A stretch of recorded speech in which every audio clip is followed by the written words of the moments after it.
Doctor व्यास, जिस तरीके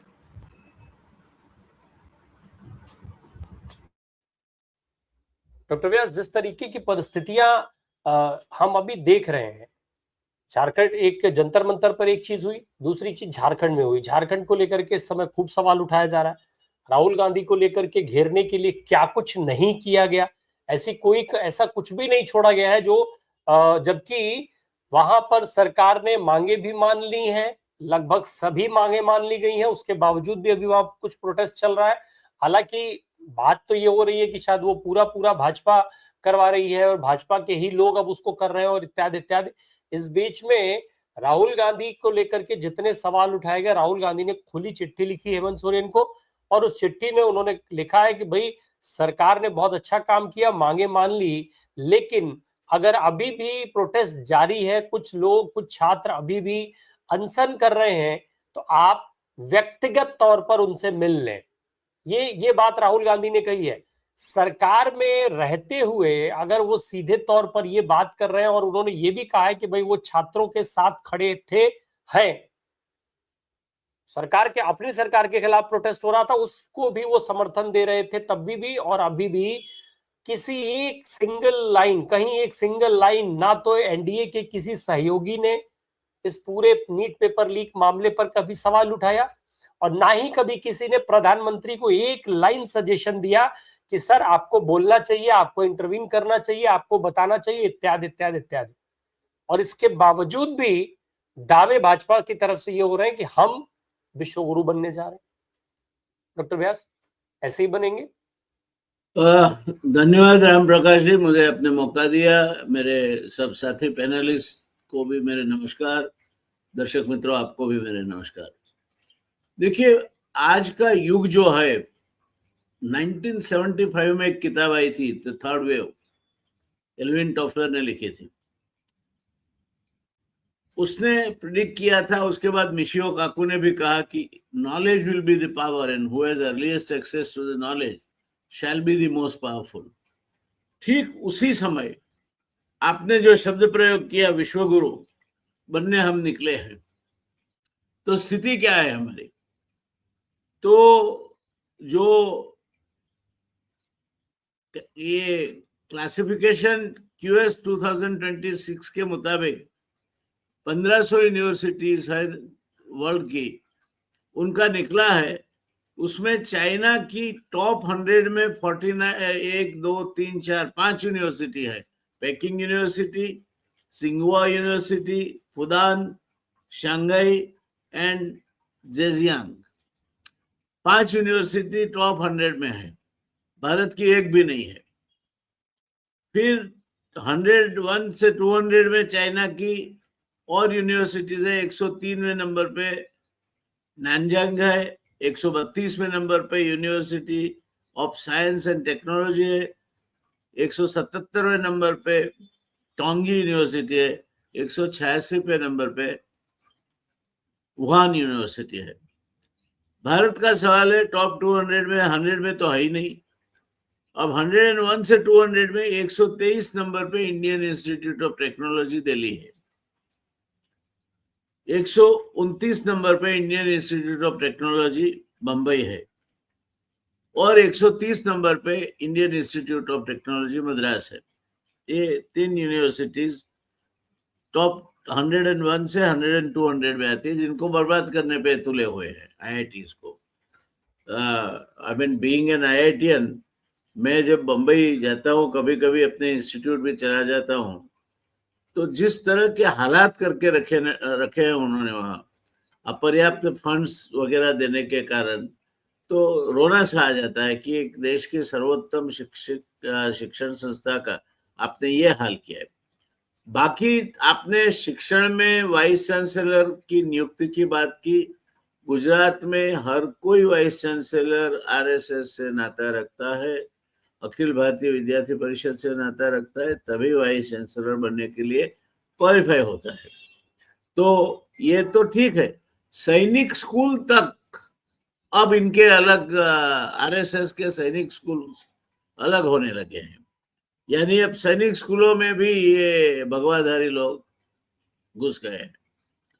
तो ये परिस्थिति में जब शिक्षण की सर्वथा सत्यानाशी करके ये सरकार चल रही है, तो आप क्या अपेक्षा रखते हैं इनसे? और जब शिक्षा और ज्ञान के मामले में आप दुनिया में पहले 100 में कहीं नहीं दिखाई देते, तो विश्वगुरु काहे को बनेंगे आप? किस चीज के विश्वगुरु बनेंगे आप? क्योंकि ज्ञान के अलावा तो आज आप आर्टिफिशियल इंटेलिजेंस की बात कर रहे हैं, आप solar energy harvesting from the space की बात कर रहे हैं, आप वायरलेस ट्रांसमिशन ऑफ इलेक्ट्रिसिटी की बात कर रहे हैं, आप स्टेम सेल टेक्नोलॉजी की बात कर रहे हैं। कई ऐसी टेक्नोलॉजीज है जो हमारे लिए नई, सुनने में भी नहीं है।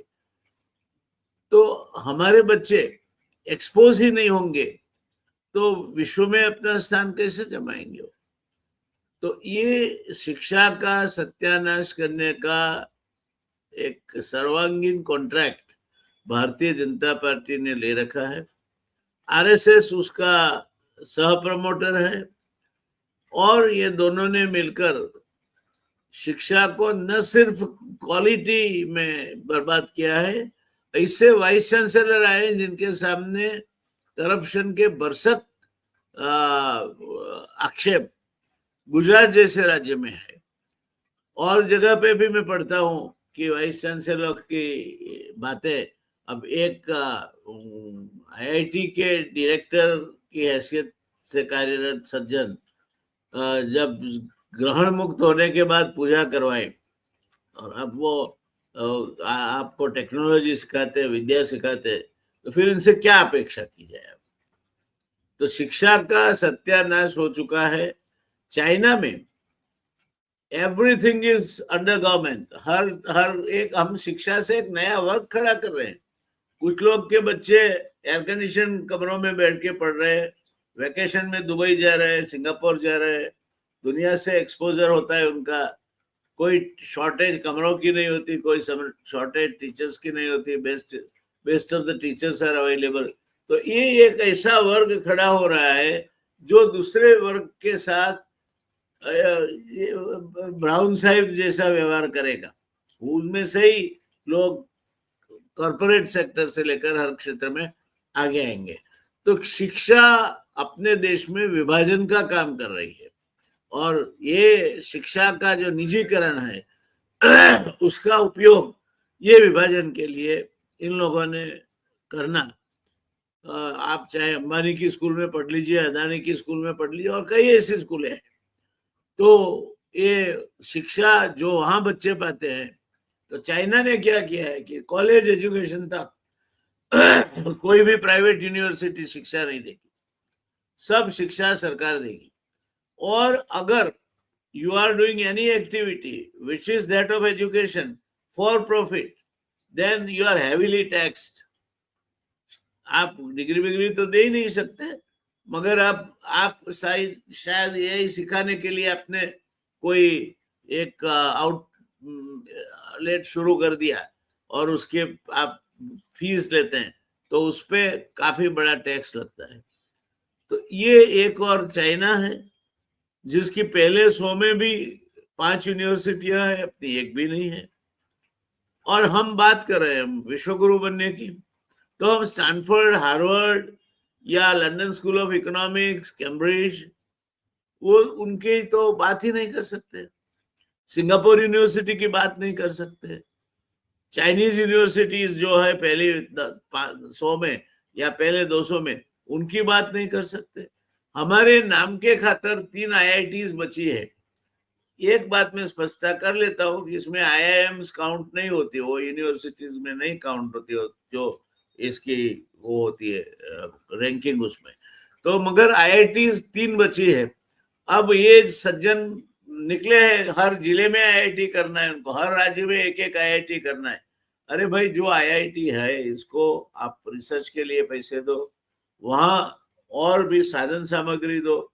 You know, excellence cannot be produced in a massive manner. तो अगर आपको विश्व के साथ हरीफाई करनी होगी तो ये सब करना होगा, और नहीं हो रहा। यदि अगर इतिहास लिखा जाएगा राम प्रकाश जी, तो लिख कर रखिए भारत में शिक्षा की बर्बादी करने का और आने वाली पीढ़ी की बर्बादी करने का एकमात्र नाम राष्ट्रीय स्वयंसेवक संघ के नाम होगा, उसके बाद भाजपा के नाम पे होगा, क्योंकि भाजपा तो इनका मुनीम है। शिक्षा का क्षेत्र का जहां तक सवाल है, वाइस चांसलर आरएसएस सिलेक्ट करता है, पदों पे नियुक्तियां आरएसएस तय करता है, और आरएसएस ने जो अपने मन में ठानी है कि पहला ऑर्गन ट्रांसप्लांटेशन ऑपरेशन कौन सा हुआ था, तो गणपति का हुआ था, जब शिवजी ने हाथी का मस्तिष्क काट के गणपति जी के धड़ पे लगा दिया था, तो that was the first organ transplant. अब ये जब इस देश में जहाँ गौमूत्र Then की you are, महिमा, I mean, you are asking for troubles. दुनिया में कहीं भी आप खड़े नहीं हो पाओगे। और जी। आईआईटी जो आईआईटी 3 भी रही है, उनमें भी इनका हस्तक्षेप काफी है। फंड्स नहीं देते, डायरेक्टरों की नियुक्ति है, ये है वो है, बोर्ड ऑफ गवर्नर्स की नियुक्ति है, उसमें काफी हस्तक्षेप है सरकार का। तो आईआईटी को भी अब कब तक वो सेंटर ऑफ एक्सेलेंस रखने देंगे, रहने देंगे, मुझे ठीक है पता सर। नहीं है। ये हमारे समय में इनका 5 आईआईटी थी, एक रशियन इनका इंडियन उद्देश्य थी, आईआईटी एक बढ़ाना जर्मन नहीं इंडियन है। थी, एक यूके थी, एक कॉमनवेल्थ के द्वारा प्रायोजित थी। ठीक है तो सर, इनका उद्देश्य कहीं भी आईआईटीज बढ़ाना नहीं है। ऐसा नहीं कि ये चाहते हैं कि इस देश में क्वालिटी एजुकेशन बढ़ जाए और इसके लिए और बच्चों को आसानी से मिलने लग जाए इस तरीके की चीजें, इसके लिए उन्हें आईआईटीज बनाना है। सर ऐसा कुछ भी नहीं है। दरअसल इंफ्रास्ट्रक्चर खड़ा करना है किसी तरीके से। इंफ्रास्ट्रक्चर पर फोकस इसलिए इनका ज्यादा है क्योंकि इंफ्रास्ट्रक्चर खड़ा होता है तो भ्रष्टाचार बड़ा होता है, बड़ा भ्रष्टाचार होता है, बड़ा कट आता है। तो असल जी जनायन सर अनम्यूट करिए, म्यूट है आप। जनायन सर म्यूट है आप। मैं अनम्यूट हो गया। आप इंफ्रास्ट्रक्चर की बात कर रहे हैं सर। ब्रिजेस गुजरात में गत 3 साल में 19 ब्रिज टूटे हैं, और ये गडकरी के नाम पे सौगंध खाई जाती थी कि अकेला ही एक बहुत ऑनेस्ट मिनिस्टर है। अब इनके जो एक्सप्रेस वेज है उनपे इतने बड़े गड्ढे पड़े हैं कि पूरी की पूरी ट्रक अंदर समा सकती है। ये नितिन गडकरी का डिपार्टमेंट है, आप देख लीजिए जगह जगह पे क्या हालात है इनके एक्सप्रेस वेज के। तो ये पैसे खाने के सिवा इनके पास कोई होलसेल का बिजनेस है नहीं, न कैरेक्टर है, न क्लैरिटी है, और न तो ऑनेस्टी है। ये हाल है।